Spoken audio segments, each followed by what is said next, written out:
तो आज की क्लास स्टार्ट करते हैं। ठीक है, सबसे पहले पेपर के क्वेश्चन लेंगे और उसके बाद बाकी चीजें हम पढ़ेंगे। ठीक है, तो फर्स्ट क्वेश्चन हमारा है आज का, गांधीवादी अर्थव्यवस्था का आधार क्या था। जो गांधीवादी अर्थव्यवस्था होती है उसमें किस बात पर मुख्य ध्यान दिया जाता है। तो ऑप्शन है इसमें उदारवाद या विकेंद्रीकरण, ग्रामीण सहकारिता या पूंजीवाद। इसमें से तुम्हें बताना है। विकेंद्रीकरण। ये होता है ग्रामीण सहकारिता। ठीक है, यानी कि कोऑपरेटिव सहकारी समितियां जिस प्रकार से काम करती है ना, तो ये गांधीवादी अर्थव्यवस्था इस पर आधारित रहती है। तो जो पंचायती राज है वो है विकेंद्रीकरण का सिद्धांत। ठीक है, नेक्स्ट है फिरोज शाह कोटला जो स्टेडियम है दिल्ली में, उसका नाम बदलकर किसके नाम पर रखा गया। अरुण जेटली। हाँ, तो ये 2021 में ही कर दिया था।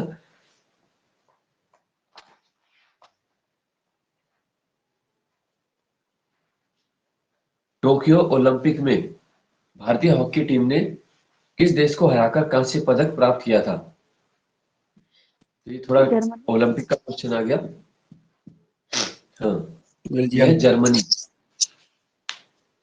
ठीक है, तो बहुत सालों के बाद आया था इंडिया के लिए एक मेडल। लास्ट में जो है 1980 में गोल्ड मेडल मॉस्को में प्राप्त हुआ था भारत को, और उसके बाद से अभी कांस्य पदक मिला है।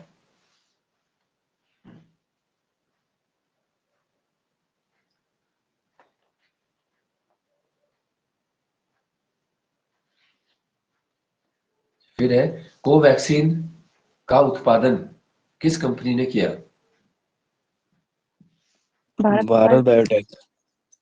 भारत बायोटेक ने किया है। तो ये याद रखना है कि कई एग्जाम में ऐसे प्रश्न देखने को मिल रहा है। और इंडिया ने 2 ही वैक्सीन का निर्माण किया।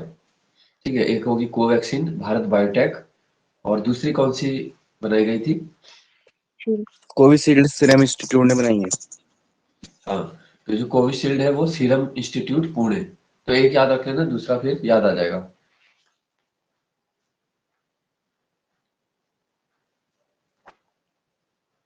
ठीक है, इससे पहले जो इबोला बीमारी का इलाज खोजा था वो भी भारत बायोटेक ने ही खोजा था। नेक्स्ट क्वेश्चन है इस पेपर में, गांधी जी के सचिव कौन थे। ऑप्शन। महादेव देसाई, महादेव गोविंद रानाडे, बाल गंगाधर तिलक या ज्योतिबा फूले। महादेव देसाई। ये है महादेव देसाई है उनके जो सचिव थे। ठीक है, प्राइवेट सेक्रेटरी ये थे उनके साथ हमेशा।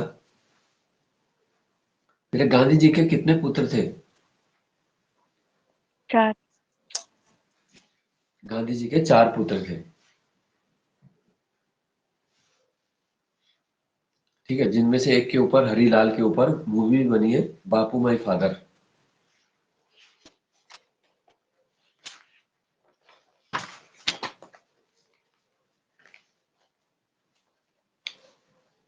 फिर है अभिमन्यु मिश्रा का संबंध किस खेल से है।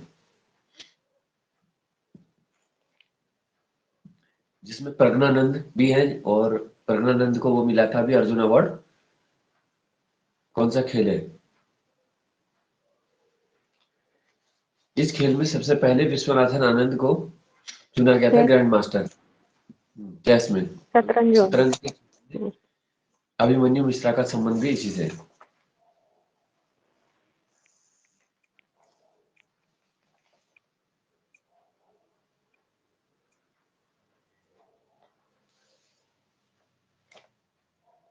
छह अगस्त 2021 को कौन से पुरस्कारों का नाम बदला गया था।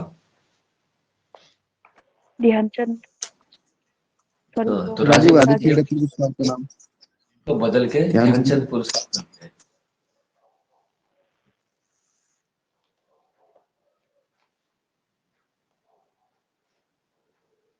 2020 की राष्ट्रीय शिक्षा नीति कितने वर्षों के बाद आई थी।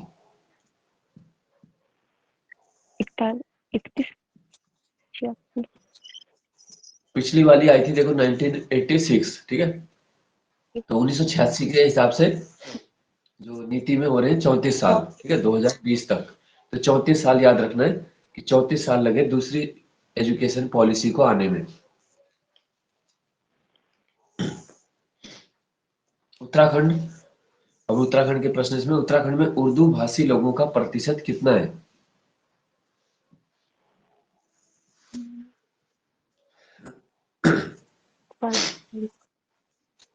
5.88% है, ठीक है, 5.88% लोग उर्दू का उपयोग करते हैं।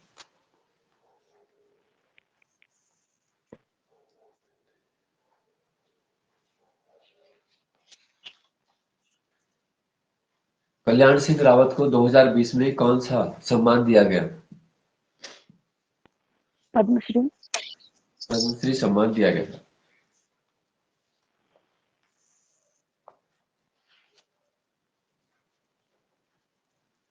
राज्य सरकार से पेंशन प्राप्त करने के लिए कितने प्रतिशत से अधिक दिव्यांगता पर दी जाती है पेंशन? 40। 40% या अधिक होने पर।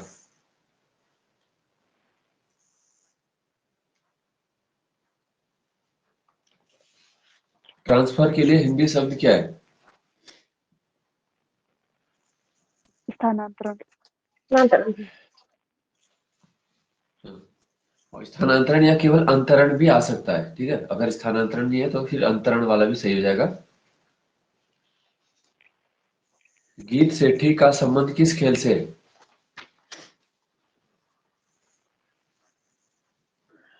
यह बिलियर्ड से।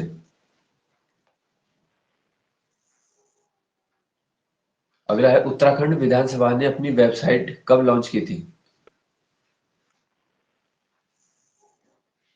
2001। 4 मई 2001 को की थी, और ऐसा करने वाली ये पहली विधानसभा है। ठीक है, नेक्स्ट है, किस जनपद में सबसे कम ग्राम पंचायतें हैं? चंपावत। चंपावत में। चंपावत में सबसे कम है। और सर्वाधिक पंचायत? पौड़ी। पौड़ी। पौड़ी में सबसे ज्यादा है। नेक्स्ट है, मंजाण ताल किस जनपद में? टिहरी। टिहरी का है ये, ठीक है, जहाँ जौराई भी बताया था, जौराई बुग्याल।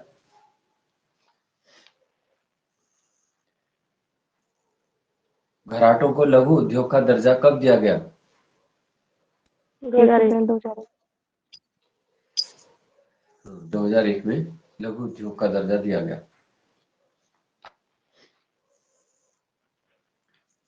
भारत छोड़ो आंदोलन के समय कुमाऊं कमिश्नर कौन थे? अगला प्रश्न आ गया है।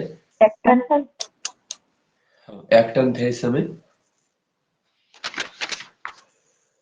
Quit India movement.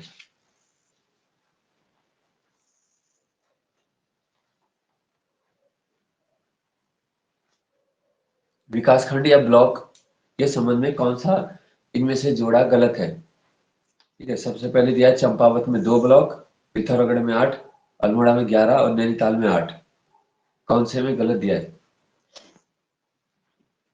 पिथौरागढ़ के 8 दिए, नैनीताल के 8, ये दोनों सही है, अल्मोड़ा के भी सही है 11। चंपावत में 2 नहीं है, 4 है वहां पे, ठीक है, तो ये गलत है। जैसे हुक्का क्लब की स्थापना किसके द्वारा की गई? हुक्का क्लब, गोविंद बल्लभ। वो तो हैप्पी क्लब था। हरगोविंद। चिरंजीवी लाल साहब, हाँ, चिरंजीवी लाल साहब। ये इसका, ठीक है। कब बना था हुक्का क्लब? 1907। 1906। है। 6 में ये, ठीक है।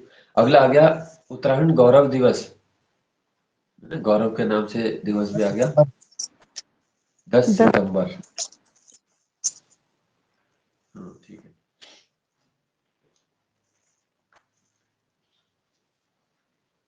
फिर है, किस राजधानी के समय कुनिंदो का उत्कर्ष काल माना गया? जब उनकी राजधानी कौन सी थी जब वो उत्कर्ष काल में थे? सुगल नगर या सुबाहु नगर या कालकूट या कोई नहीं?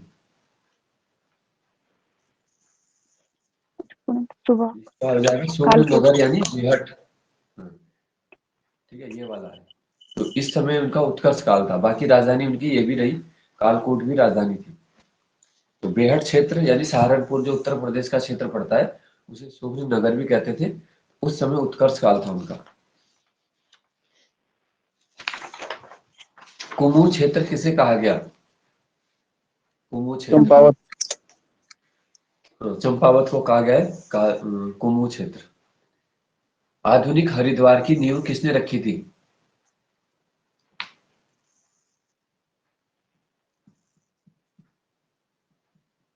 आधुनिक हरिद्वार। देखो टोटल हमारे पास काफी पेपर हैं, 30-40 से ऊपर ही पेपर हैं, तो काफी दिनों तक तुम्हारा इसके रिवीजन हो सकता है। ठीक है, और काफी क्वेश्चन इसमें से वहां पे देखने को मिलेंगे। आधुनिक हरिद्वार की नींव जो है वो अकबर का जो सेनापति था मान सिंह, हाँ उसने रखी थी।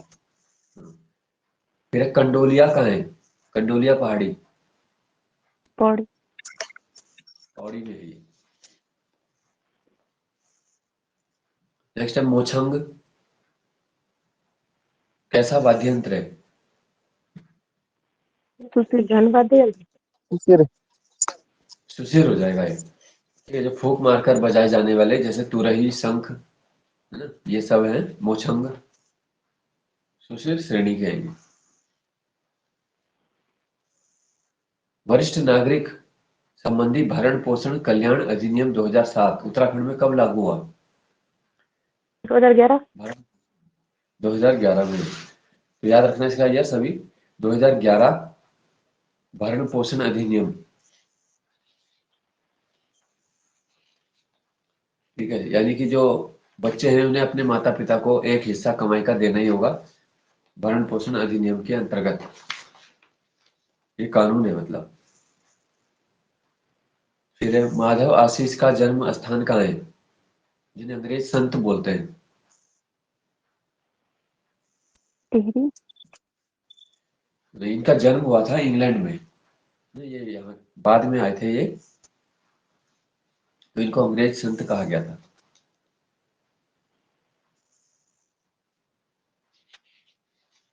मनोहर श्याम जोशी जी का निधन, आज हमने ये राइटर दिए भी थे याद रखने के लिए, अभी सुने जाएंगे। मनोहर श्याम जोशी जी का निधन कब हुआ है? 2004, 6, 8, 10। कभी कभी निधन भी पूछ लेते हैं, तो ये 6 में है, 2006। पंचायत प्रशिक्षण अकादमी कहाँ स्थित है?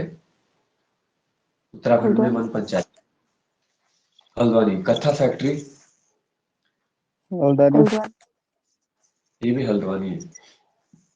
सबसे बड़ी व्यापारिक मंडी भी इसे माना जाता है, और पहला दुग्ध संघ भी 1949 में यहाँ स्थापित हुआ।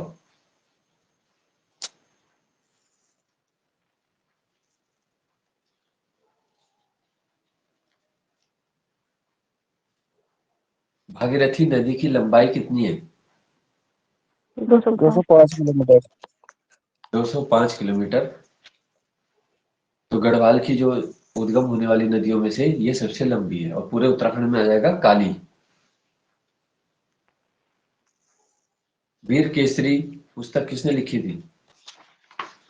पंडित शिवराम। पंडित शिवराम। केसरी चंद के जीवन पर है, पंडित शिवराम के द्वारा। 2005 से शुरू की गई जननी सुरक्षा योजना को सरकार द्वारा नया रूप कब प्रदान किया गया? 2015।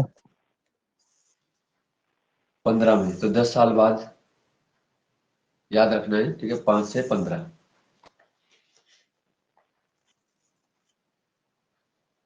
ग्राम्य परियोजना उत्तराखंड के कितने जनपदों में संचालित हो रही है?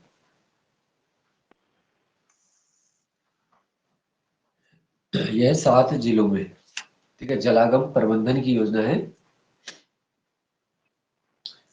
ग्राम्य।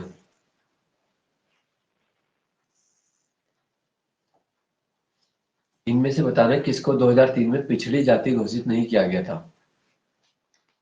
गोरखा, चाहंग, नारंग, कुथलिया, बोरा। चाहम। गोरखा। देखो गोरखा तो आए थे इनमें ओबीसी चाहंग भी थे, कुलथिया बोरा भी थे, नारंग नहीं थे उसमें, ठीक है। नारंग यहाँ का सरनेम है ही नहीं, और ये कोई भी पिछड़े में नहीं आते नारंग लोग, ठीक है। तो इस प्रकार से मिलते जुलते बना देते हो राइमिंग वर्ड कि तुम्हें लगेगा कि चाहंग थे तो नारंग भी रहे होंगे, तो ऐसा नहीं है। इसलिए जो क्वेश्चन अगर बिल्कुल ही सुना है तो उसमें तो छोड़ ही दो उसको, है ना? 10-5 क्वेश्चन ऐसे छोड़ ही दो जो बिल्कुल नहीं सुने, तो वो तुम्हें लास्ट में लगता है कि फायदा ही हुआ। गलत होगा तो 1/4 का नुकसान है। जी सर। और कहीं थोड़ा बहुत सुना है तो लगा दो, फिर उसमें कहीं से अंदर से आवाज आ रही है ना, जैसे मोदी जी बोलते हैं कि अंतरात्मा की आवाज, यानी कभी सुना है तुमने, जी। तब तो लगा दो। अगर सुना ही नहीं बिल्कुल भी, 50% हो जाता है अगर थोड़ा सा सुना है, ठीक है ना। अभी तो शुक्र मनाओ कि यहाँ पे वही है कि 5 ऑप्शन नहीं दे रहे, 4 ही दे रहे।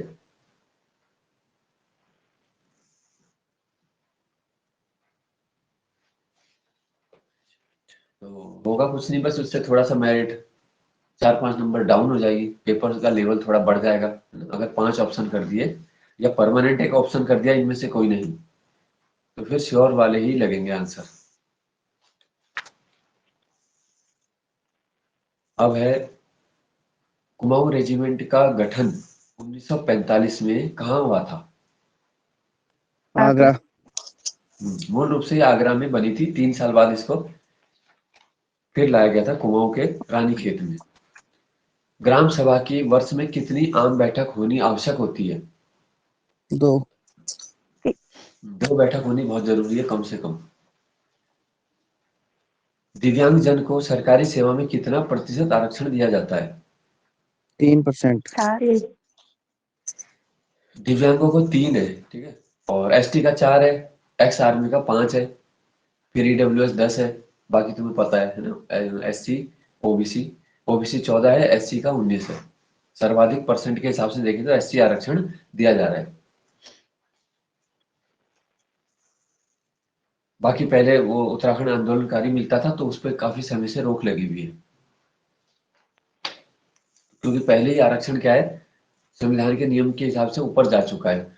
संविधान में यह था कि 50% से अधिक न हो, है ना? तो ईडब्ल्यूएस वगैरह भी अगर मिला दे और तुम एससी एसटी ओबीसी ईडब्ल्यूएस और एक्स आर्मी ये सब जोड़ दोगे, महिला आरक्षण तो 36% उसको हटा भी दें तब भी ज्यादा हो रहा है।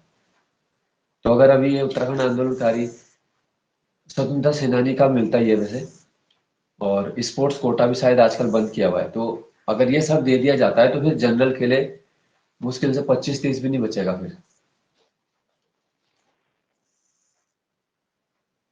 इसके बाद है राष्ट्रीय दृष्टिबाधित संस्थान देहरादून की स्थापना कब हुई? 1979। ये था 19 कब है, 43 में, ठीक है, 1943।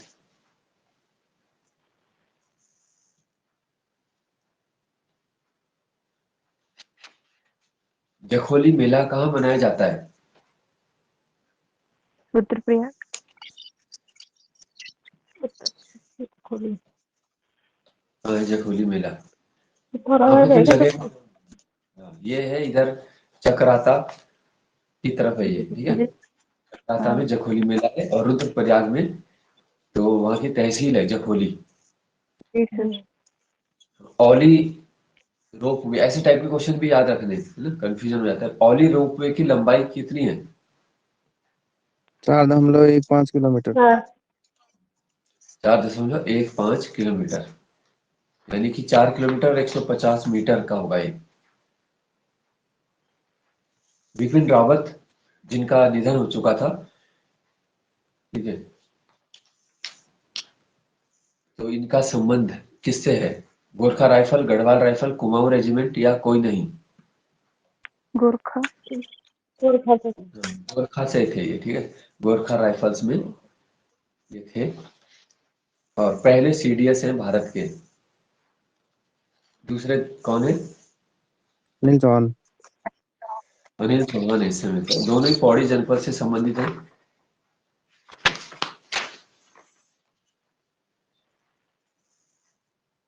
उत्तराखंड में पंचायती राज संशोधन विधेयक 4 अप्रैल 2016। तो वो तो पंचायती राज आया ही है 4 अप्रैल 2016। 4 4 16, 4 गुणा 4 16 हो जाता है, ऐसे याद रखना। और जून 2019 में इसमें अमेंडमेंट किया गया, उनके विषयों का कुछ हस्तांतरण हुआ था। तो जो संशोधन विधेयक है वो भी तुम्हें अलग से याद रखने हैं। नॉर्मल वाले क्वेश्चन सब बच्चे कर लेते हैं, फिर ये वाले याद, ठीक है। तो उत्तराखंड में जून 2019 में इसमें बदलाव किया गया। फिर है हैट्रिक गर्ल जो है वंदना कटारिया, जिनका ओलंपिक में बहुत नाम हुआ था। इनको मुख्यमंत्री ने कितनी धनराशि दी थी? 25 लाख। 25 लाख रुपए दिए थे, और भी कई संस्थाओं द्वारा बहुत पुरस्कार मिले। तो भारतीय हॉकी टीम का भी अच्छा प्रदर्शन रहा, चौथा स्थान, लेकिन उसमें आया, मेडल नहीं मिल पाया उनको। नेक्स्ट है, परमार राजाओं के समय चणू क्या थे? संदेश वाहक। संदेशवाहक, मैसेंजर के पद पर थे ये।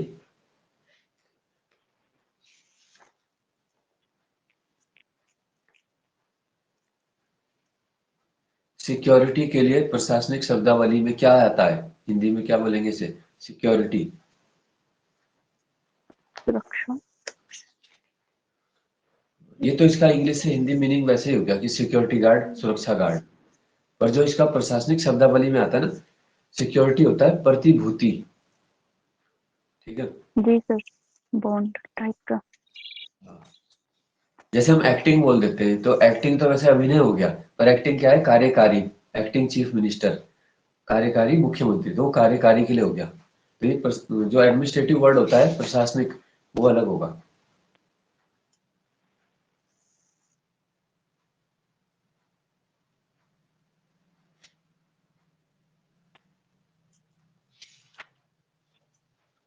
अब है दफ्तर। ये शब्द किस भाषा का है? तुर्की, फारसी, पश्तो, अरबी, इसमें से? फारसी। यह अरबी का है, दफ्तर, ठीक है। जैसे आदमी है, औरत है, कुरान है, ये सब अरबी वाले हैं। और इसको बोल देते हैं कार्यालय, संस्कृत में हो जाएगा कार्यालय। नियुक्ति पत्र जो होता है वो इनमें से किसका उदाहरण होगा? अनुस्मारक, कार्यालय आदेश, परिपत्र, सरकारी पत्र। सरकारी ये कार्यालय आदेश। सरकारी पत्र, पर उसके अंदर ये कार्यालय आदेश है, ठीक है। नियुक्ति पत्र जो जारी किया जा रहा है ना, यानी इस जैसे आयोग दे रहा है ना? तो हमें यह कहने का निर्देश हुआ है कि उक्त अभ्यर्थी के लिए चयन संस्तुति इस विभाग में भेजी जा रही है। तो कार्यालय आदेश कर रहा है, ऑर्डर दे रहा है। जब तुम्हारा का एग्जाम निकल जाएगा, फिर तुम्हारे डॉक्यूमेंट का वेरिफिकेशन हो जाएगा, तब आयोग ये कार्रवाई करता है आगे के लिए। तुम्हारी चयन संस्तुति उस विभाग को भेज देता है, तो फिर वो विभाग भी फिर तुम्हें बुलाएगा कि ज्वाइन करो।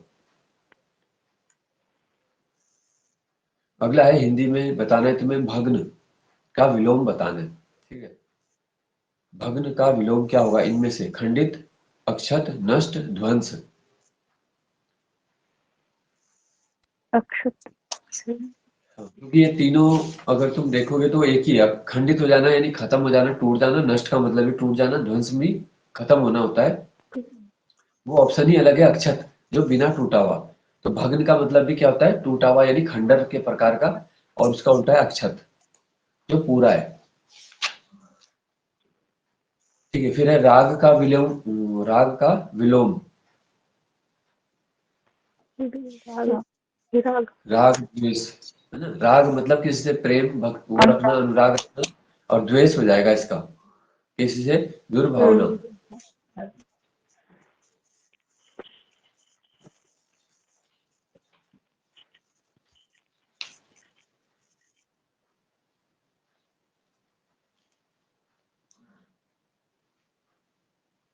कच और कुंतल किसके पर्यायवाची हैं? कच, बाल। हाँ, ये बाल को बोलते हैं, कच भी बोलते हैं, कुंतल। प्रधानाध्यापक जी ने कहा कि कल विद्यालय बंद रहेगा। ठीक है, कैसा वाक्य है ये? मिश्र मिश्र मिश्र वाक्य। हम्म, निर्भर हो गया यहाँ पे, तो मिश्र हो गया फिर। अगला है, निराला की साहित्य साधना पुस्तक किसने लिखी है? ऑप्शन है जयशंकर प्रसाद, रामविलास शर्मा, शैलेश मटियानी, मुंशी प्रेमचंद। राम रामविलास शर्मा ने लिखा है ये। वैसे ही राइटर सिलेबस में नहीं है, लेकिन निराला सिलेबस में है, तो निराला की एक बुक है, इसलिए पूछ सकते हैं। ठीक है, रमेश चंद्र मटियानी या शैलेश मटियानी की मृत्यु कब हुई थी? ये हमने सुना भी था क्वेश्चन।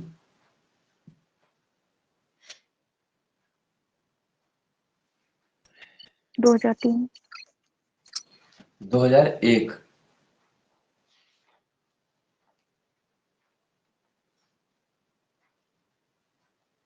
अगला है, लड़की और पेड़ किसकी कहानी है? उत्तराखंड के राइटर हैं, टिहरी के। मंगलेश डबराल मंगल डबराल। नहीं, मंगलेश डबराली ये है गोविंद चातक। ठीक है, गोविंद चातक ने लिखा है वाला लड़की और पेड़। फिर डॉक्टर शेखर पाठक को पद्मश्री कब दिया गया? यह 2007 में।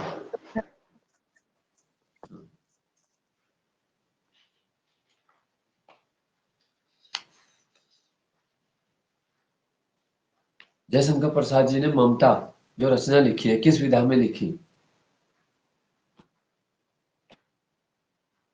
कहानी है ये, कहानी विधा में है।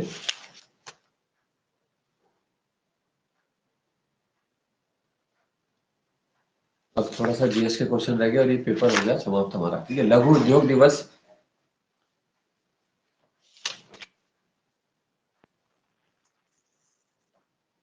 यह 30 अगस्त। ठीक है, तो राष्ट्रीय स्तर का दिवस है, लघु उद्योग दिवस है 30 अगस्त। फिर है विश्व पर्यटन दिवस 25 जनवरी 27 सितंबर। 27 27 सितंबर दिवस में से एक या दो प्रश्न ही आते हैं, ज्यादा नहीं आएगा, एक ही आता है वैसे, पर वो याद होना चाहिए। 27 सितंबर। भाखड़ा नागल बांध का शिलान्यास कब हुआ था?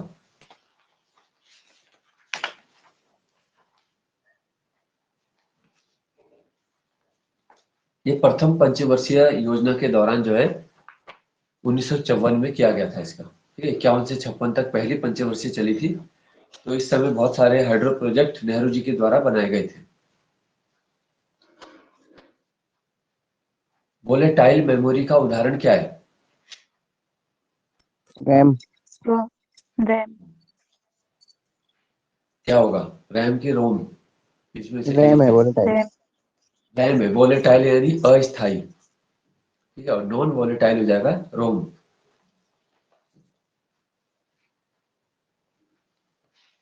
तो अस्थाई है सब कुछ, ऐसे याद रखना, टेम्पररी वर्ल्ड जैसे बोलते हैं ना, इंसान का जीवन भी क्या है, नश्वर है, शाश्वत नहीं है। तो ये इंसान की लाइफ में वोलेटाइल है। अच्छा, फिर है रैम में इनमें से किसका उपयोग होता है? या कंडक्टर, सेमीकंडक्टर, वैक्यूम ट्यूब या सभी? रैम के अंदर किसका उपयोग किया जाता है? कंडक्टर ये सेमीकंडक्टर होता है इसमें। ठीक है, सेमीकंडक्टर का सेमी इस्तेमाल। GUI का पूर्ण रूप क्या है? Graphical paper user revision interface. Graphical user interface graphical user interface Bharat में आईटी एक्ट यानी सूचना तकनीक अधिनियम कब पारित हुआ? 2000। 2005 2000 में। आईटी एक्ट है 2000 का है, इसी के कानूनों के अंतर्गत सजा दी जाती है जब भी कोई व्यक्ति गलत काम करता है मोबाइल स्मार्टफोन के द्वारा और या किसी ऐप के इस्तेमाल से, तो आईटी एक्ट की धाराओं के अंतर्गत ही मुकदमा दर्ज किया जाता है। तो पहले तक तो क्योंकि स्मार्टफोन और ऐप किसी के पास थे नहीं, तो 2000 के बाद ही ऐसी जरूरत महसूस हुई कि इंटरनेट से भी गलत काम हो सकते हैं, क्योंकि हो रहे थे उससे पहले और कोई धारा नहीं लगाई जा रही थी, है ना? मौजूदा कानून था नहीं, तो अभी तो लगातार इसमें जोड़ते जा रहे हैं।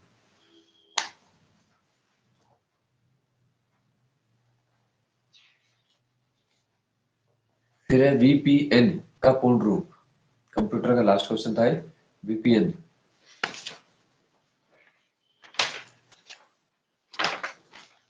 यह वर्चुअल प्राइवेट नेटवर्क, ठीक है, वर्चुअल प्राइवेट नेटवर्क को कहा जाता है। फिर है अगला प्रश्न है, बस 2-3 प्रश्न रह गए फिर हम करते हैं संविधान के अंतर्गत हम लोकल सेल्फ गवर्नमेंट। अगला है, हिमाचल का राज्य वृक्ष क्या है? देवदार। देवदार है हिमाचल का। और उत्तर प्रदेश का? अशोक। बरगद। अशोक का पेड़। पड़ोसी अशोक जो का राज्य है उसका भी मालूम होना चाहिए।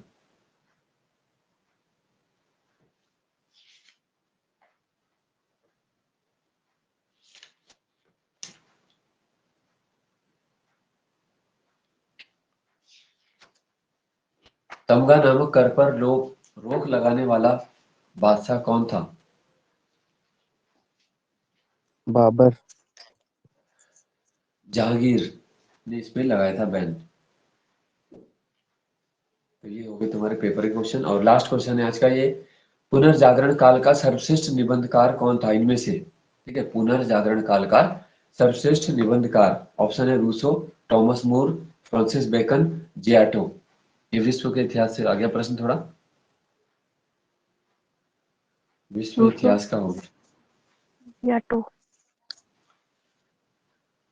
ये फ्रांसिस बेकन, ठीक है, सर्वश्रेष्ठ निबंधकार। और एक और पेपर फिर हम कल करेंगे डिस्कस। पुराने पेपर है सब ये, कोई 2021 का है, कोई 22 का, हमारे कोचिंग के। तो ऐसे हमारे पास कम से कम 30 से ज्यादा ही पेपर पड़े हुए अभी, तो काफी क्वेश्चन आ सकते हैं इनमें से। ठीक है, अब स्थानीय स्वशासन देखेंगे हम, संविधान के अंतर्गत टॉपिक। स्थानीय स्वशासन जो है उसका जनक किसे कहा जाता है भारत में? Ripon. Lord Ripon. Lord Ripon को। फिर विकेंद्रीकरण के लिए शाही आयोग कब बनाया गया था, विकेंद्रीकरण के सिद्धांत पर?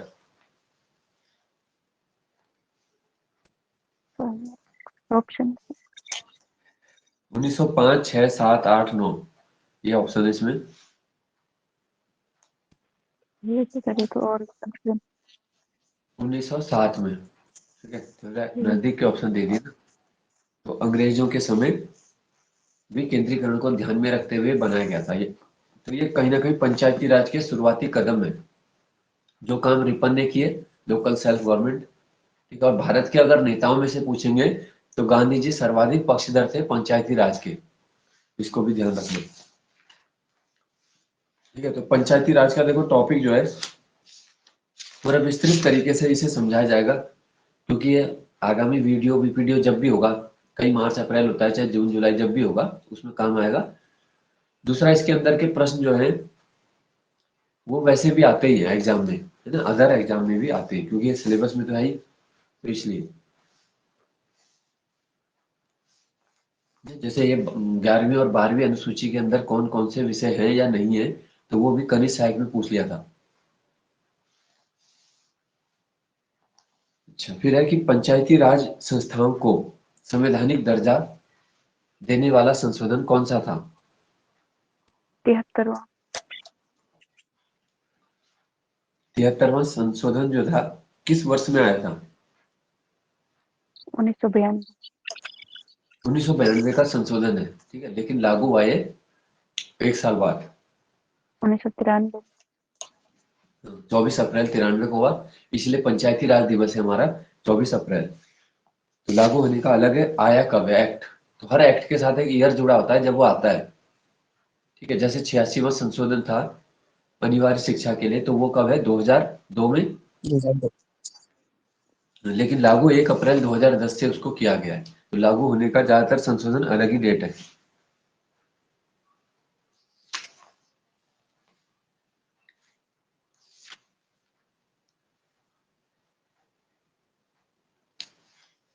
एक क्वेश्चन होता है कि रिपन के अलावा किस गवर्नर जनरल ने स्थानीय स्वशासन को मजबूत करने का पक्ष लिया था?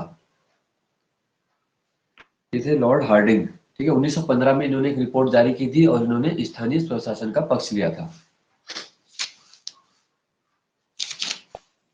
इनका ये मानना था कि जो भी गवर्नमेंट है, ब्रिटिश गवर्नमेंट, वो प्रत्येक गांव तक नहीं पहुंच सकती, तो सेल्फ गवर्नमेंट स्थापित होनी चाहिए, यानी गांव वालों को काम करने के अधिकार मिलने चाहिए, जैसे अभी प्रधान के द्वारा काम किया जाता है। ठीक है, तो मुख्यमंत्री को भी नहीं पता होता कि कौन सी गली में कौन सी सड़क बननी है ना, कौन सी लाइट का खंबा, कौन सी खंबे में लाइट फ्यूज हो चुकी है, तो वो सेल्फ गवर्नमेंट ही इतने बारीकी से काम कर सकती है।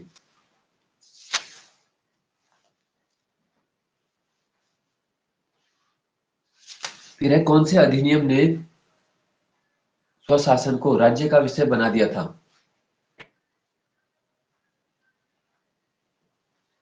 42वें। ये था 1935 का जो सबसे बड़ा भारत सरकार अधिनियम है, जहां से हमारा अधिकांश संविधान लिया गया, उसने इसे राज्य का विषय बना दिया। तो जिस प्रकार से हमारे संविधान के अंदर है, ठीक है, 7वीं अनुसूची में 3 सूची है, तो इसी प्रकार 1935 अधिनियम में भी सूचियां थी, उसी के अंदर स्थानीय स्वशासन को डाला गया था राज्य सूची में।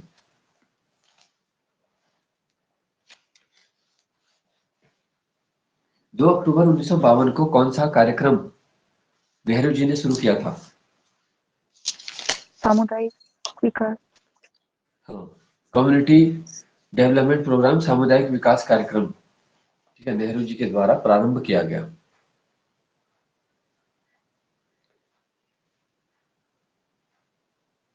ठीक है, तो 1952 में ही बहुत सारे काम में पहले आम चुनाव किए गए भारत में। परिवार नियोजन कार्यक्रम सरकारी तौर पे पहली बार जो लाने वाला देश है वो भी भारत ही है, तो वो भी 1952 में किया गया था। ठीक है, फिर है बलवंत राय मेहता समिति, जो पहली समिति है, सबसे इंपॉर्टेंट मानी जाती है, ये कब बनी थी? 1957। 1957। 57। तो इसका नाम भी बदल के आ जाता है, जैसे ग्रामोद्धार समिति। ठीक है, ग्रामोद्धार समिति भी इसको हम कह सकते हैं, गांव का उद्धार करने के लिए समिति बनाई गई, और क्योंकि अध्यक्ष वही थे बलवंत राय मेहता, तो उनके नाम से ही फिर ये प्रचलित है। कितने स्तरीय सुझाव दिया है इसने पंचायत के लिए? त्रिस्तरीय। त्रिस्तरीय सुझाव दिया, जो अभी ये चल रहा है वो इन्हीं का ही सुझाव है।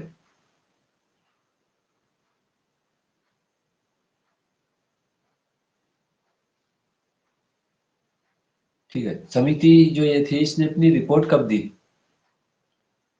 1957। 1957 में ही थी, हाँ, 24 तो नवंबर। इसी साल 57 में इन्होंने रिपोर्ट दे चुके हैं। तो ये भी प्रश्न आ चुका है कनिष्ठ सहायक परीक्षा में, समिति ने रिपोर्ट कब दी। सब तुक्का लगा देते हैं कि 1 या 2 साल बाद दी होगी, लेकिन वो नवंबर 57 ही याद रखना है। फिर है, जैसे ये डेट आ जाएगी कि राष्ट्रीय विकास परिषद ने बलवंत राय मेहता समिति की सिफारिशों को कब स्वीकार किया? ठीक है, तो ये 12 जनवरी 1958, ये क्या था? अगले साल मतलब, तो 12 जनवरी 1958 है। ठीक है, तो ये पेज मैं तुम्हें दे दूंगा, उससे नोट कर लेना, इसमें जो है पूरा ये बारीकी से साथ वो किया हुआ है ना, तो ये तुम्हारे पंचायती राज वीडियो वाले में काम आ जाएगा, बिल्कुल एक एक लाइन उसकी लिख देना सारी, क्योंकि लूसेंट वगैरह में इसमें लिमिटेड ही है, इस वाली बुक में ज्यादा डिटेल है पूरा।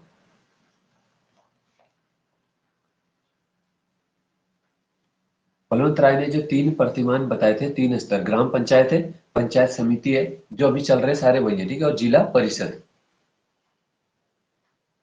अनुसूची 11 के अंतर्गत कितने विषय दिए गए? 29। 29 विषय इसमें। एक प्रश्न ये भी था कि 2002 में उत्तराखंड ने इनमें से कितने विषयों को स्वीकार किया था? तो उत्तराखंड में जब पहली बार आया, जो इलेक्शंस में थे 2002 के, उसके बाद से 14 विषय को स्वीकार किया था इनमें से।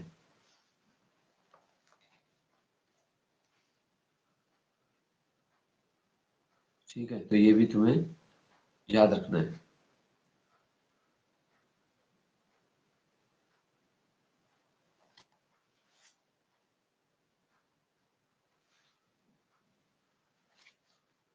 क्षेत्र पंचायत का क्षेत्र का निर्धारण किसके द्वारा किया जाता है? ऑप्शन इसमें राज्य सरकार, चुनाव आयोग, राज्यपाल या राष्ट्रपति। राज्य सरकार। राज्य सरकार करती है। इसमें 243 का ग यानी सी है इसका, ठीक है। इसके अंतर्गत ग्राम पंचायत अध्यक्ष या सदस्य का चुनाव लड़ने के लिए आयु क्या है? कम से कम आयु 21 वर्ष। 21 वर्ष होना चाहिए।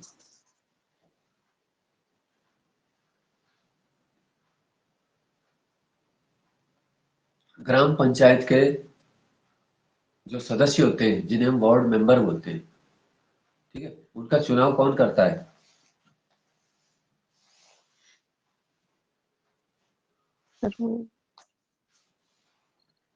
जनता ही करती है, ठीक है। वयस्क मतदाता, जैसे इलेक्शन में हम प्रधान के लिए वोट डालते हैं तो वार्ड मेंबर के लिए भी डालते हैं। अगर कोई एक से अधिक ना उठे तो वो निर्विरोध निर्वाचित हो जाता है, ठीक है। तो वहां पे इलेक्शन नहीं होगा, कोई चुनाव चिन्ह दिए जाने की जरूरत नहीं है, क्योंकि एक ही व्यक्ति नामांकन कराने पहुंचा तो वो तो खुद ही जीत गया हो। ग्राम सभा का सदस्य कौन होता है?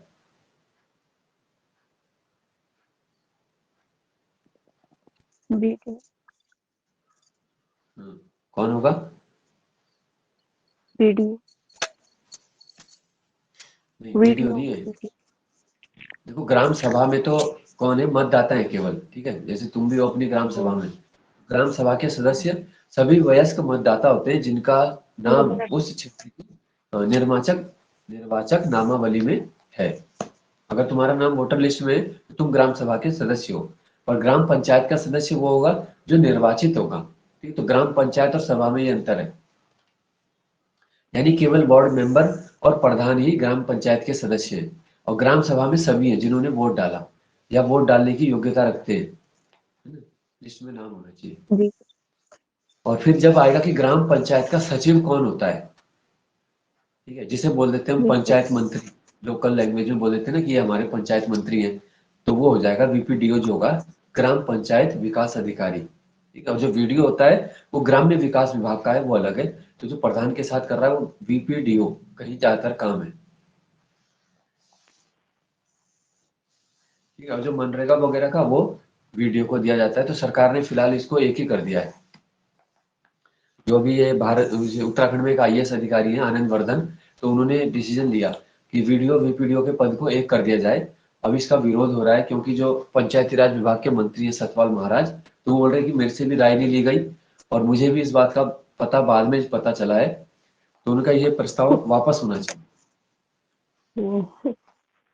इससे क्या है कि वीडियो के पद भी घट जाएंगे, उनमें से एक ही पद की जरूरत रह जाएगी और पहले से ही विभागों में पद ज्यादा हो जाएंगे, नई वैकेंसी भी नहीं आएगी, काम पे भी असर पड़ेगा। क्योंकि जो व्यक्ति प्रधान के साथ वीपीडीओ घूम रहा है तो वो फिर ग्राम्य विकास का काम भी कैसे करेगा उसी दिन, है ना? क्योंकि ये फील्ड जॉब है, इस कारण से पहले ही सरकारी नौकरियों के पद जो है सीमित है ना? तो ऐसी नीति अगर सरकार लाएगी केवल राजस्व बचाने की, राजस्व तो वैसे भी बच रहा है, तुम भर्ती कर नहीं पा रहे हो। अगर पिछले साल वीडियो को ज्वाइनिंग मिल चुकी होती, अब तक करोड़ों रुपए राज्य सरकार के खाते से निकल जाते। तो सरकार ऐसे इस तरीके के पेज फंसाती है कि वो भर्ती धीरे धीरे होगी।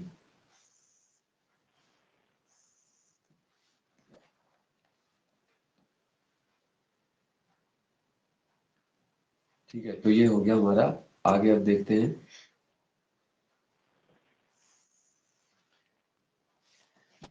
जिला पंचायत के अध्यक्ष को कौन चुनता है? जिला पंचायत सदस्य। इसको जो है प्रत्यक्ष नहीं चुना जाता, यानी कि मतदाता नहीं चुनेंगे, जिला पंचायत के सदस्य, है ना। मान लो 20 मेंबर हैं तो वो ज्यादातर मेंबर जिसको चुन लेंगे तो वही अध्यक्ष बन जाएगा फिर उन्हीं में से। तो मेंबर किसी के पक्ष में मतदान कर देते हैं, क्योंकि इसमें तो पार्टियां भी सीधी तरह इन्वॉल्व होती है। जो जिला पंचायत के होते हैं तो कोई ना कोई पार्टी उसको सपोर्ट करती है, तो जिसके ज्यादा वो हो जाएंगे वही जीतेगा।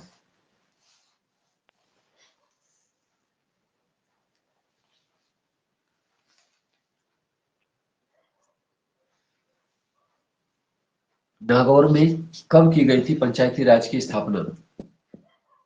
2 अक्टूबर 2 1959। अक्टूबर 1959। पहला राज्य और ये पहला स्थान है जहां पर ऐसा किया गया था। एक और राज्य जिसमें 1959 में ही व्यवस्था की गई थी पंचायती राज की, वो कौन सा है? आंध्र प्रदेश। आंध्र 11 प्रदेश में 11 अक्टूबर को यहाँ पे क्या था, तो इसका 2 अक्टूबर और आंध्रा का 11। फिर अशोक मेहता समिति कब बनी? 1977 हाँ, 1977 में। 13 सदस्य वाली एक समिति थी। इसने कितने स्तरीय की सिफारिश की है? 2 स्तरीय की 2 सिफारिश की।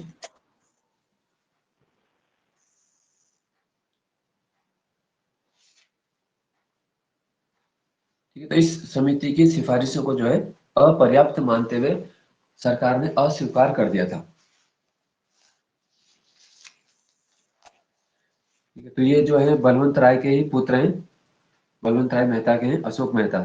ठीक 20 साल बाद आई है उनकी समिति, तो ये चीज इसमें याद रखनी है हमें।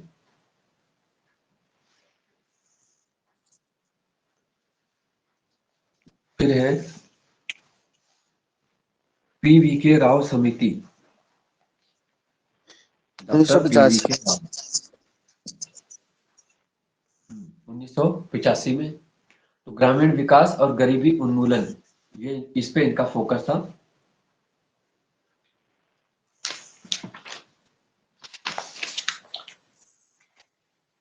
इन्होंने 1 साल बाद 1986 में अपनी रिपोर्ट प्रस्तुत की। फिर है सिंघवी समिति, 1986 में है सिंघवी, LM सिंघवी। 16 जून 1986 को लक्ष्मी मल सिंघवी की अध्यक्षता में समिति का गठन किया गया था। ठीक है, सिंघवी समिति ने जो मुख्य बात बोली वो थी संवैधानिक मान्यता दे दी जाए स्थानीय स्वशासन को। ठीक है, तो यानी कि इसने वही बात बोली जो 73वां संशोधन बाद में ला रहा है। हाँ, वित्तीय संसाधन देने के लिए बोला कि अगर पंचायत के पास पैसे ही नहीं होंगे डिसीजन कैसे लेंगे हो, तो वित्तीय संसाधन के लिए भी बोला इन्होंने। फिर है थुंगन समिति, 1988। 1988। इस समिति ने भी यही बोला था, संवैधानिक दर्जा देने का सुझाव प्रस्तुत किया, जिसको तत्कालीन राजीव गांधी ने, जो प्रधानमंत्री थे राजीव गांधी, उन्होंने इस बात को स्वीकार किया। ठीक है, और 64वें संविधान संशोधन के रूप में लोकसभा में लेके आए। वे चाहते थे थुंगन समिति की सिफारिश को तत्काल लागू किया जाए, लेकिन ये प्रस्ताव क्या है, राज्यसभा में गिर गया था। ठीक है, तो अगर कभी पूछे 64वां संशोधन, तो वो भी पंचायती राज के लिए था, लेकिन वो संसद में पूरी तरह पारित नहीं हो पाया, केवल पहले सदन में पास हुआ, दूसरे में नहीं हुआ।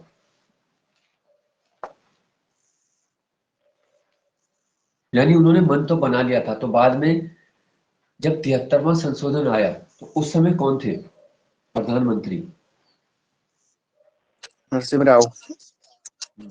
क्योंकि 91 में जो है निधन हो चुका है, राजीव गांधी की हत्या हो गई थी तमिलनाडु में। ठीक है, जब वो एक रैली कर रहे थे, तो जो LITT करके एक लिट्टे आतंकी संगठन है श्रीलंका का, उसने किया था एक। 1993 के समय PV नरसिम्हा राव थे।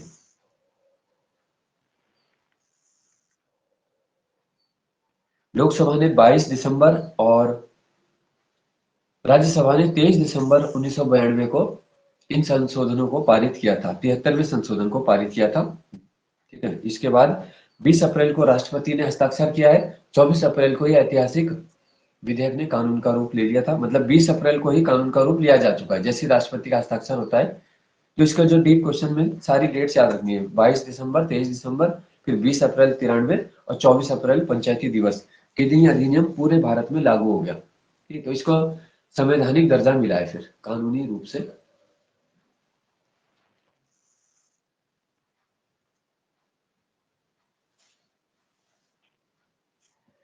तो संविधान में भाग 9 को पुनर्स्थापित कर दिया गया, 16 नए अनुच्छेद लाए गए थे, 11वीं अनुसूची को भी जोड़ा गया। तो ये बहुत इंपॉर्टेंट है। 29 विषय है इसके अंतर्गत।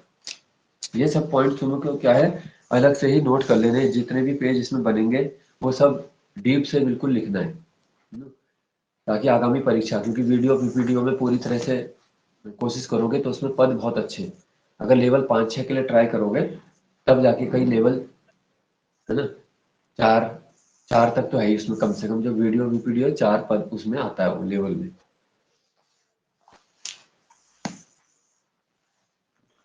और अभी समय भी काफी लग ही जाएगा पेपर कराने में, तो तब तक इसकी तैयारी करते रहोगे।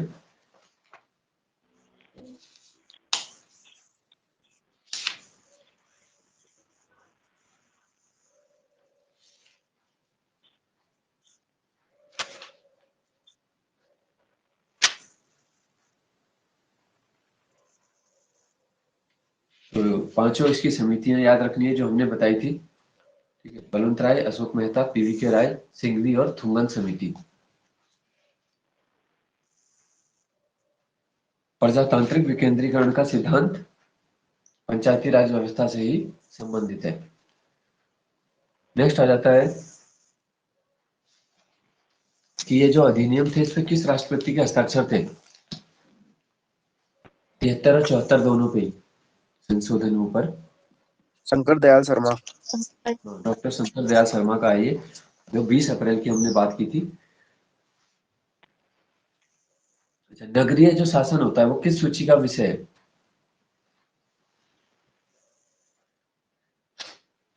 नगरीय जिस प्रकार से ग्राम पंचायत राज्य राज्य का है, तो सूची। ये भी राज्य का ही है। जैसे नगर निगम देखते हो, नगर पालिका।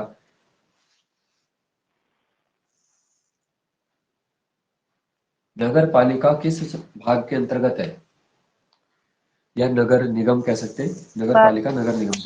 भाग नो क हो जाएगा इसका। मौका को।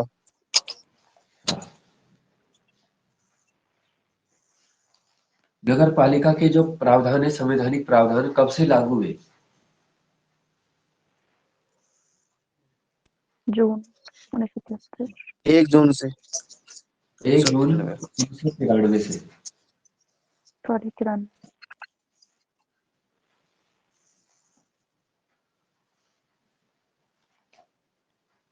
भाग 9 क में यानी 9A में कितने अनुच्छेद जोड़े गए थे।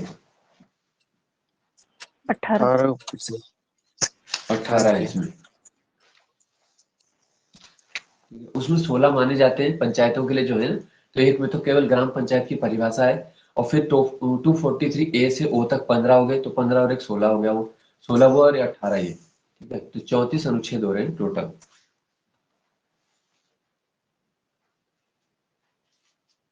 कौन सा अनुच्छेद है पंचायत की आरक्षण की व्यवस्था। 243 डी होता है इसमें। SC ST या महिला आरक्षण आदि उसके दिए जाने की व्यवस्था करता है। तो हर बार तुम देखते हो कि कोई ना कोई सीट क्या है, आरक्षित हो जाती है। पिछली बार सामान्य है, तो इस बार बोलेंगे कि ये सीट इस बार SC की है, या इस बार OBC है, या केवल महिला सीट है, केवल महिलाएं ही वहां पर उस चुनाव में खड़ी हुई।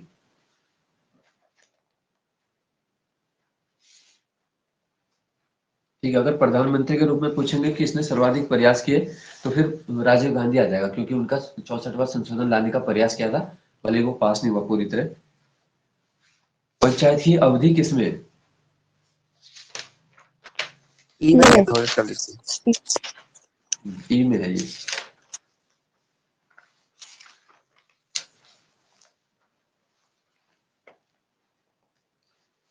ठीक है। तो 11वीं अनुसूची के विषय एक बार बता देता हूँ मुख्य क्या है, और 29 इसमें दिए गए हैं, इसको सब नोट कर लेना बाद में। कृषि दे रखा है, तो भूमि विकास, ठीक है, उसी के साथ है भूमि सुधार और चकबंदी व्यवस्था, लघु सिंचाई, पशुपालन, मत्स्य, सामाजिक वानिकी, लघु वन उपज, जो वन से हमें उपज मिलती है, लघु उद्योग, खादी, ग्रामीण आवासन, पेयजल। तो ये सब पंचायतों के काम भी हैं, प्रधान के द्वारा किए जाते हैं। जो ईंधन और चारे की व्यवस्था, सड़क, पुल, जलमार्ग, ग्रामीण विद्युतीकरण। ग्रामीण विद्युतीकरण यानी कि गांव में विद्युत का वितरण करना, नए खंभे लगाना, वो सब देखना, कहाँ घटाना है बढ़ाना है, नई जगह कनेक्शन। अपारंपरिक ऊर्जा स्रोत, गरीबी उन्मूलन, ये भी पंचायत का काम है, समय समय पर ऐसे काम करते हैं। शिक्षा प्राथमिक तथा माध्यमिक विद्यालय, तकनीकी प्रशिक्षण भी है, प्रौढ़ और अनौपचारिक शिक्षा है इसके अंतर्गत, पुस्तकालय, सांस्कृतिक क्रियाकलाप, ठीक है। जैसे कोई कभी प्रधान जी क्या है, उन्होंने बसंत उत्सव का आयोजन करवा दिया था, है ना। तो इस प्रकार के सांस्कृतिक क्रियाकलाप ये भी उनके अंदर आते हैं ग्राम पंचायत। बाजार और मेले, जैसे हाट बाजार लगते हैं कई जगहों पर एक फिक्स डे के अंतर्गत, और उसकी आय भी ये ग्राम पंचायत ही रखती है। स्वास्थ्य स्वच्छता, परिवार कल्याण, महिला बाल विकास, समाज कल्याण, ठीक है, दुर्बल वर्ग का कल्याण, सार्वजनिक वितरण प्रणाली, पीडीएस सिस्टम जिसको हम बोलते हैं, उसको देखना, और सामुदायिक आस्ति अनुरक्षण। तो ये 29 जो है, इनमें से कई विषय कई राज्यों में नहीं होते। जैसे जलमार्ग है तो जहाँ पे इतना वो नहीं है ना, तो जिस जगह के जैसे भौगोलिक वो होंगी तो कुछ काम तब आ जाते हैं। जैसे कई ग्राम पंचायतों में मत्स्य उद्योग भी विकसित नहीं है, तो वह मत्स्य वाला विषय भी हट गया। ठीक है, लेकिन ज्यादातर जो है यही रहेंगे।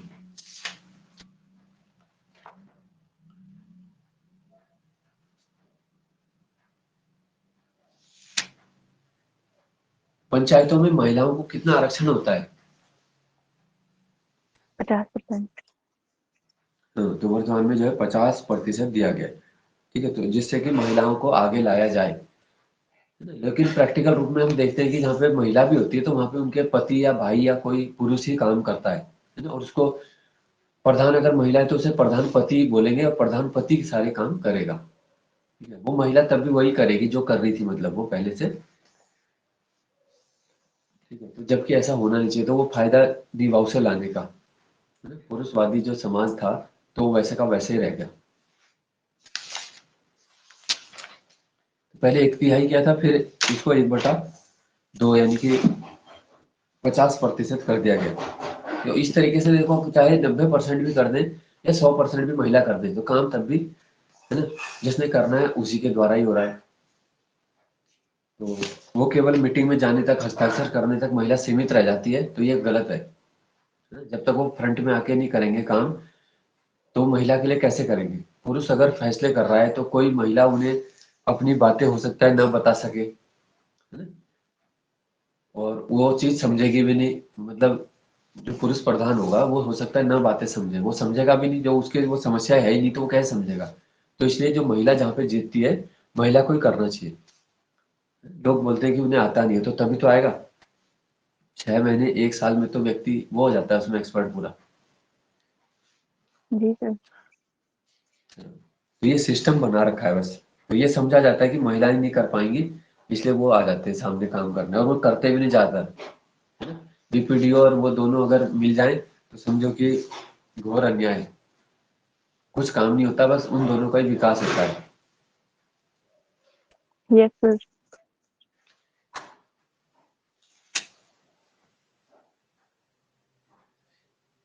कुछ राज्य ऐसे हैं जैसे मेघालय, मिजोरम, नागालैंड में पंचायत का गठन नहीं हुआ है। केवल वहां पर, क्योंकि ट्राइबल एरिया है तो जनजातीय परिषद काम करती है। ठीक है, ट्राइबल एरिया में केवल जनजातीय परिषद काम करती है। मेघालय, मिजोरम, नागालैंड याद रखना। तो कल हम इससे आगे करेंगे पंचायत, और कल मैं इसके वो दे दूंगा तुमको, तो तब तुम नोट कर लेना। ठीक है, अब हमने बोला था उत्तराखंड का व्यक्तित्व वाला पोर्शन, और हिंदी के राइटर भी बोले थे तो वो इसी के अंदर आ जाएगा। जैसे मनोज श्याम जोशी जी बोला था, तो वहीं से स्टार्ट करते हैं। इनका जन्म स्थान कहाँ है?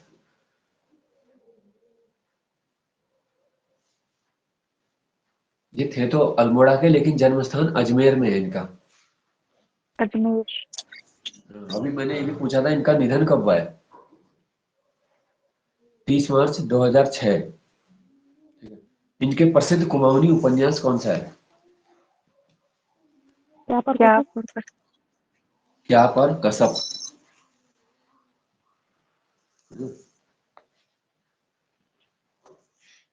जिसका मतलब ये बोलते हैं कि कुछ नहीं और पता नहीं। अब यही बताया था मुझे किसी ने, कोई कुमाऊनी स्टूडेंट था मेरा, तो मैंने उससे पूछा इनका मतलब है क्या, तो उसने कहा पता नहीं, कुछ नहीं।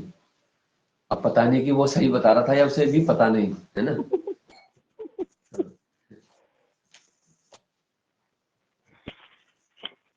पहला धारावाहिक जो माना जाता है, कौन सा लिखा है? हम लोग। हम लोग।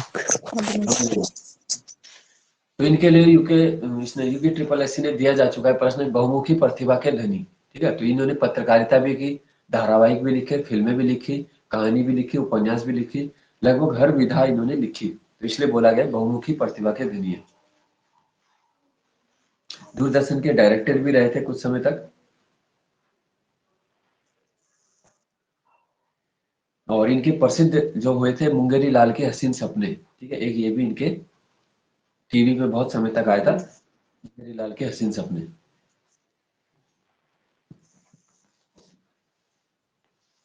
नरसिंह जी का मायरा, ये किसने लिखा है? मीराबाई। मीराबाई, ठीक है।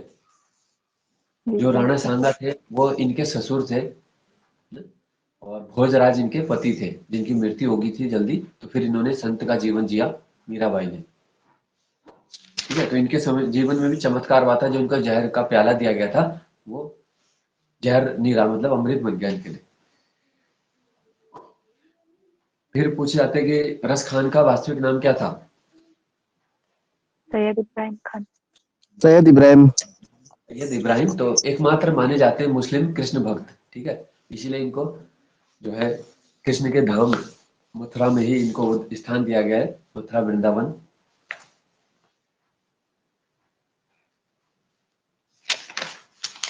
तो आज हमने बोला था वैसे मेन व्यक्तित्व के लिए जो उत्तराखंड के हैं, सबसे पहले आते हैं कालू मेहरा का जन्म कब हुआ, ये हमने सुन भी लिया था। 1821। हाँ, आज हमने यहाँ से करना था गुमानी कवि का जन्म कब हुआ है? 1890। 1790। 1790 ईस्वी। पहले कुमाऊनी कवि माने जाते हैं लोकरत्न पंत, यानी गुमानी पंत। किसने माना था इनको कुमाऊं का सबसे प्राचीन कवि?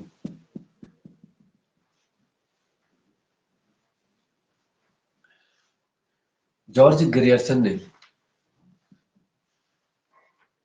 ये नाम से भी दे सकते हैं, जॉर्ज ग्रियर्सन ने किसको प्राचीन माना? तो इन्होंने बहुत सारी भाषाओं का उपयोग किया, कुमाऊनी, हिंदी, नेपाली, ठीक है, और मूलतः संस्कृत के कवि थे ये।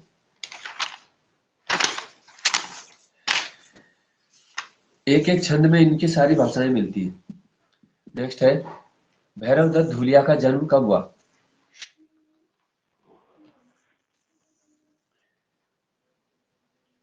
1901 पौड़ी में हुआ था। कौन सा समाचार पत्र इन्होंने निकाला है डॉक्टर भक्तदर्शन के साथ? कर्मभूमि। कर्मभूमि निकाला था इन्होंने, हाँ, 1939। अब सुमित्रा नंदन पंत का जन्म कब और कहाँ हुआ? 20 मई 1900 कौसानी बागेश्वर। कौसानी। ठीक है। इन्होंने आकाशवाणी नाम भी दिया था पहली बार, है ना, और अमिताभ बच्चन का नामकरण भी इन्होंने किया था। छायावाद के 4 स्तंभ जो माने जाते हैं उनमें से एक ये भी है, और उत्तराखंड से एकमात्र है। छायावाद का मैनिफेस्टो? पल्लव। पल्लव रचना को बोलते हैं। फिर है जो ज्ञानपीठ मिला था वो किसके लिए मिला है? चिदम्बरा। चिदम्बरा। 1968 हिंदी का पहला ज्ञानपीठ, इसलिए पूछे जाते हैं। और साहित्य अकादमी? 1960। कला और बूढ़ा चाँद। कला और बूढ़ा चांद 1960। सभी पुरस्कार जैसे एक साथ आ जाते हैं तो पूछेंगे, सभी आ जाएगा ऑप्शन की कौन कौन से मिले हैं।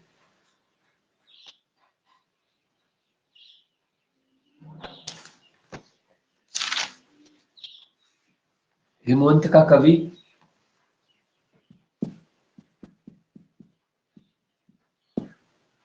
हिमवंत का कवि कौन है? लीला चंद्र जोशी। जिनको जिनका साहित्य निराला के समकक्ष रुद्रप्रयाग के मालकोटी में इनका जन्म हुआ था 1919।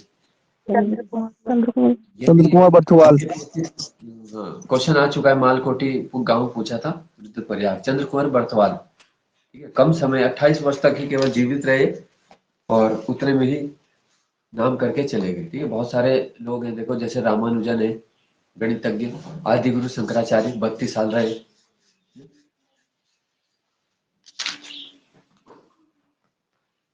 इनका सर्वश्रेष्ठ गीत कौन सा है? बेड़ू पाखु। हाँ, काफल पाकू। ठीक है, काफल पाकू है इनका। हाँ सर, चावल पाखु है। वो तुम्हारा फेवरेट होगा, है ना, बेड़ू पाको, उत्तराखंड में बहुत चलता है ना? उच्च कोटि के आंचलिक साहित्यकार किसे कहा जाता है? शैलेश मटियानी। मटियानी है आंचलिक, और मोहनलाल बाबुलकर भी है इसके अलावा। ठीक है, मोहनलाल बाबुलकर। किस समाचार पत्र की तुलना लेनिन के इस्तरा पत्र से की जाती है? इस्तरा पत्र से। कुमुद, यह युगवाणी। युगवाणी, गोपेश्वर कोठियाल, भक्ति प्रसाद पांथरी, 1947 में तेजराम ने निकाला था, तेजराम भट्ट। तो अभी तक छप रहा है ये युगवाणी पत्र। ठीक है, अब मासिक हो चुका है। तो लेनिन के इस तरह से इसकी तुलना होती है, याद रखना। ठीक है, और जो एक तरुण कुमाऊं था उसकी तुलना होती है यंग इटली से। जी सर। हाँ, तरुण का मतलब ये यंग, वो तो यहाँ से याद रख लेना, और इसका यहाँ से कर लेना। इस तरह युगवाणी। तो रशियन वर्ड से लिया गया, इसलिए ऐसा नाम है इसका। फिर है हमारा अगला आ जाता है, 29 वर्ष तक साप्ताहिक हिंदुस्तान का संपादन किसने किया? हिंदुस्तान अखबार के 29 साल तक संपादक रहे हिमांशु जोशी।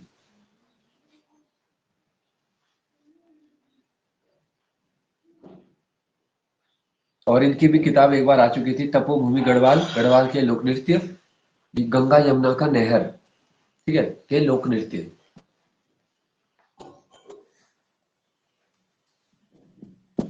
नहर हो जाता है जैसे मायका, पीहर हो गया ससुराल। हाँ, तो गंगा यमुना का नहर भी बोलते हैं इस क्षेत्र को, गढ़वाल भूमि। तो यहाँ के लोक नृत्य पे लिखा है इन्होंने, शिवानंद नौटियाल ने। किसने गढ़वाल फोनोटिक्स पर शोध किया था? लिंग्विस्टिक स्टडी ऑफ जौनसारी, महत्वपूर्ण ग्रंथ है। उमा शंकर सतीश। रचनाएं पढ़ते जाओ, बस रिवीजन है ना, और कोई तरीका नहीं देखो पेपर निकालने का। बुद्धि तो सबकी वही है, औसत। तो जो हार्डवर्क कर लेता है, फिर एक ही तरीका बचता है कि कंपटीशन में ऊपर आने का, है ना, जो कठिन परिश्रम कर रहा है, और कोई वो नहीं है। कोई ये नहीं पूछेगा तुमने कितने पेपर में एक नंबर से रुके, सब पूछेगा कौन सा निकला ये बताओ, है ना, ज्वाइनिंग कहाँ ली, बस।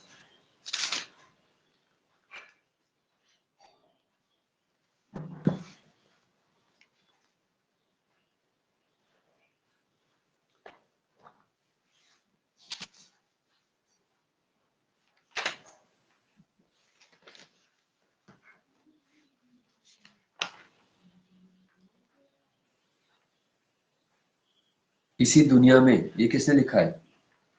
दुष्चक्र में सृष्टा, इसी दुनिया में। राजेश। वीरेन डगवाल। जी ठीक है, सर। भारत के सबसे बड़े अंग्रेजी बाल साहित्यकार जिन्होंने लिखा था रूम ऑन द रूफ सबसे पहले? Ruskin bond. Ruskin bond.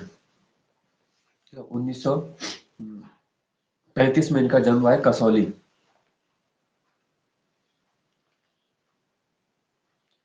साहित्य अकादमी कब दिया गया था इनको? 1993। 2012। ठीक है, 2014 पद्म भूषण भी दिया गया।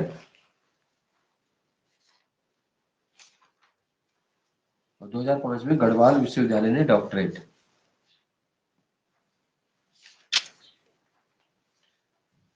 कस्तूरी मानसरोवर पत्रिका किसने निकाली मुजफ्फरनगर कांड से व्यथित होकर? बलवंत बलवंत बलवंत बनराल। ठीक है। जी सर। हाँ, उनकी अंगारा कंटेंट पत्र किसने निकाला? अंगारा और रैबार। कृपरानी आदेश। हाँ, तो अभी इसका पूरे नहीं हुए, तुमने ढंग से पढ़े भी नहीं ये वाले। ठीक है, तुम ढंग से सुना ही नहीं तुमने। तो अभी इससे आगे करना, यही व्यक्तित्व से आगे सामाजिक कार्यकर्ता पर्यावरण से शुरू हो रहा है, आचार्य श्री राम शर्मा से लेके, और पूरा फिर हमारे चित्रकला वाले भी आ जाएंगे, महिलाएं भी आ जाएंगी। ठीक है, लास्ट आ जाएंगे हमारे यहाँ तक राजेश मोहन उप्रेती तक, पूरा चैप्टर एमसीक्यू सहित 71 एमसीक्यू है। इसी चैप्टर को करते हैं क्योंकि ये बड़ा है थोड़ा, व्यक्तित्व। इसको आज अच्छे से कर लेना, ठीक है ना। जी सर। तो आज के लिए इतना ही है। थैंक यू धन्यवाद। सर।